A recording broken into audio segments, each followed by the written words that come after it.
Hello guys! So for today, i-share ko lang yung mga parang creative ideas to share the gospel, di ba? Para masaya naman. Okay, let's start! So okay, itong parang calling card, nabili ko to sa Lazada. So may sealer sprayer na siya, dyan sa harap.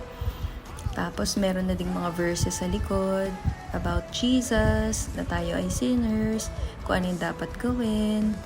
Yun, para maintindihan nila. So, iniisip ko, ibigay ito sa mga random na tao, like sa mga, kunyari, kakain ako sa fast food, yung mga ganun, para at least ma-feel nilang special sila, di ba? Parang calling card. Pero hindi naman yan business na ano, okay?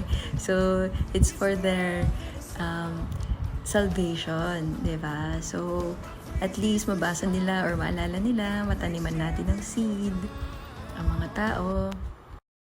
So, itong isang next, ginawa kong parang love letter.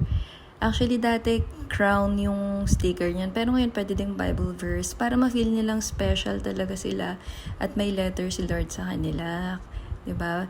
Iniiwan ko siya minsan. Kung pwede, basta pwede mag-iwan. Kunyari sa restaurant. Siyempre, tatansyahin din natin. Diba? Tapos sana may makabasa para feeling nila, wow, para sa akin to. Diba? Pero ang laman niyan is gospel, pero letter ni Lord. Parang letter ni Lord. Diba? Ang saya. So, ayun lang. Yun. So, sana magawa natin kasi 'di ba, man will not live with bread alone. So, share Jesus today. God bless.